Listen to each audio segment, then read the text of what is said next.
Like everyone knows, underestimating a character is in many cases a very bad move, because one wrong move could be the end if you don't pay attention. A protagonist can easily have powerful abilities yet hide them for certain reasons, but if those who underestimate them don't realize their true potential, it could end up being very bad. So today's video will be going through 10 underestimated anime protagonists who turn out to be overpowered. If you are new around here, then please make sure that you're subscribed to the channel, notifications bell icon turned on to stay up to date with the latest anime news and recommendations right at your doorstep. Now, without keeping you all waiting, let us begin with the video.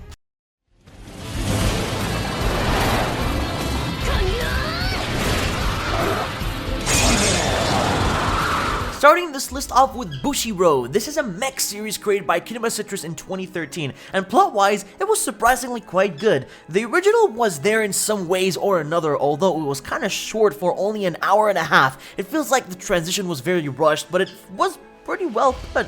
There should be also some scenes that should be, there or made, but it was not. For example, the scenes when the castles collide and a horde of monsters came crashing down while the main character has gone berserk. They could have made that part even more dramatic, but instead, it was kind of cut. Overpowered main protagonist, fighting, trying to save the girls that he loved. It's all there. It's pretty cool to see, and the animation quality is pretty decent too. Despite its flaws, I still really enjoyed watching this, and that's why it is being recommended for you all to check out.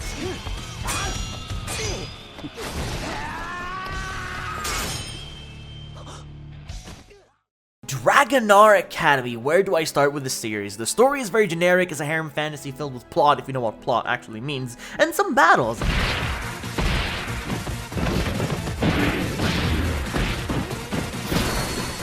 I actually liked the story and its concept. Through halfway of the show, it became a bit too predictable, though I really enjoyed certain parts. It felt unique in a way, and parts of the story reminded me of Soul Eater at times, but after a few episodes in, it seemed to abandon its interesting plot and instead turn into more of a regular harem ecchi anime, which is quite unfortunate. It is, however, a very cool show. The protagonist doesn't have his dragon in the academy when others do, and he's kind of there as a complete low-ranked weakling until he gets himself a unique talking female dragon and also a battle armor to fight against danger. But if you're looking for an anime with a lot of fan service, which is mostly what happens in this show, then do give it a watch. Yes!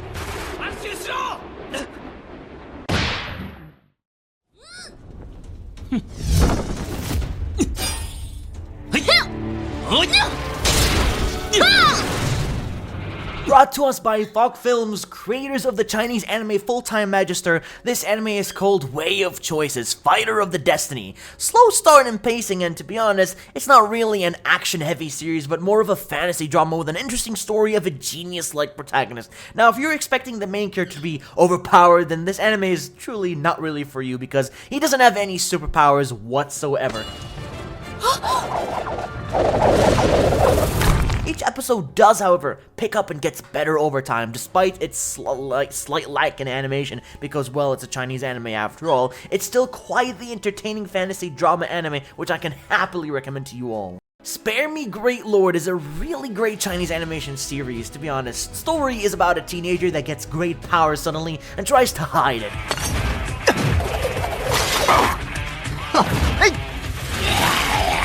From what I felt, it's mostly a comedy-type anime where the main character is doing his best to rile people up and being greedy because he gets his powers through people's negative emotions, which is so hilarious in its very own way. It's a very simple anime, not much to it, but the concept is really fun to watch as he annoys people on purpose to get what he wants out of them. Unique power idea, cool protagonist, fun fights that take place in this anime, and you guys will definitely enjoy a series such as this.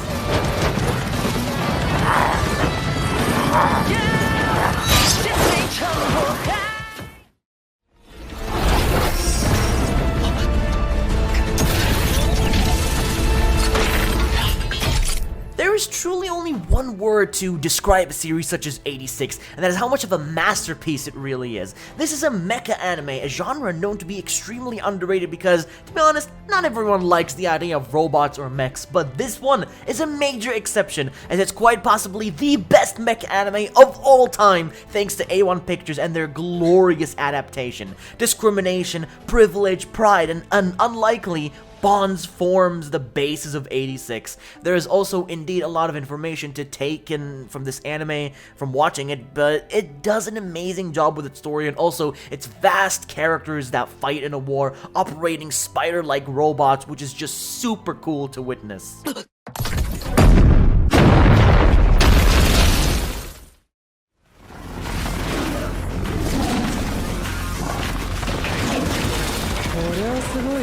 Dramatic, mysterious, and fun to watch. Initially, I really wasn't too hyped or excited about this show because I didn't feel any type of enjoyment, but the story itself is super engaging. I think that the best part of Stray Dogs that I enjoyed the most was the show's well-delivered, strong, dramatic, and supernatural storyline. Of course, this anime is made by Studio Bones in 2016, with a 4th season coming up very soon. There is so much to watch and uncover mysteries. It does also deliver quite a lot of drama, action, and mysterious elements. I do believe that because of the way the show is written and introduced, that it doesn't really appeal to everyone, but if you give it a try, I guarantee you might like it a lot.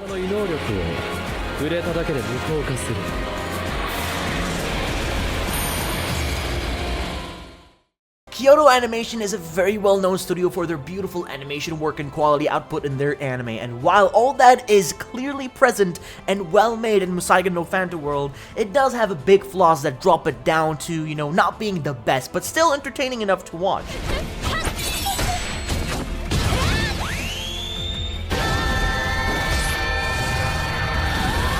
Unnecessary amounts of fan service, average protagonist who you will get quite bored of, and a story that really is quite all over the place. The plot in Musaigen no Phantom wasn't the greatest yet, by far. It wasn't bad as some people might claim it to be. True, there is, a new phantom in each episode to fight, but that is a tool that the author uses in order to develop Musaigen characters. With each phantom, it has some sort of a connection to one of the other characters. That character develops throughout the episode and eventually overcomes their shortcomings to defeat whatever evil has sprouted once more.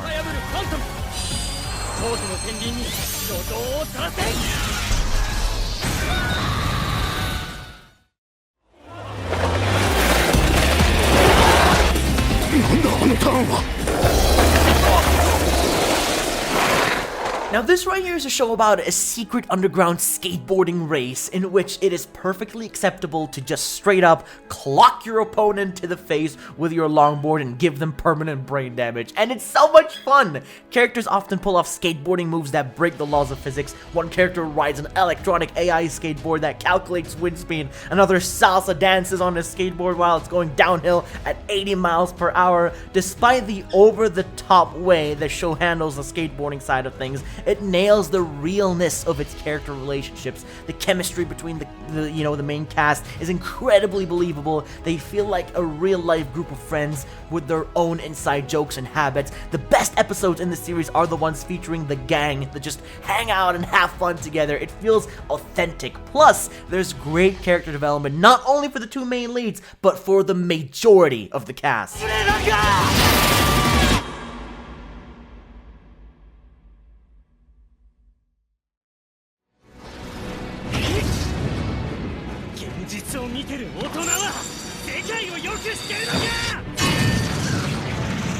As a huge fan of the work that Hiromashima puts out of the series, I definitely really enjoyed both Fairy Tail and Rave Master to their fullest, and then came Eden Zero, which is his newest work, and also it is receiving a second season very soon that I'm really excited for. Characters may look similar to the previous series due to their design, but that's ultimately how the man himself works. Eden Zero's lore overall is much more interesting than the cluster of botched executions that was in Fairy Tail, and I'm glad that I really gave it a chance. I feel this anime is much more, consumer friendly and more grounded, that puts it in line with most shonen shows out there. I guess you can call this anime Fairy Tail in space, which is pretty much true.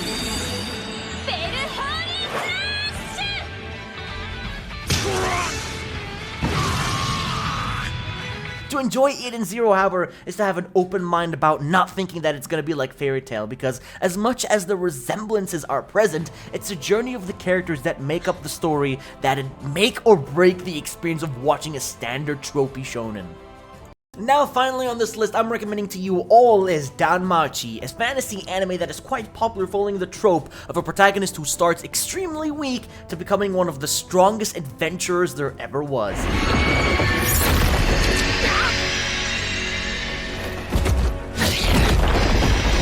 this is the real world where the characters all live. It's like they're in an MMORPG, going into dungeons to fight monsters and level up their abilities, which is a very cool concept idea, even though it has been done before plenty of times already. Danmachi is far from a masterpiece, yet given the premise, I think that this show delivers a lot more than most people probably expected coming into it, as it just adds its own twist into it, and more importantly, it does it very well. It's one of the more entertaining series across its 4 seasons, and part 2 of the 4th season is coming next year in January, which I really am very excited for.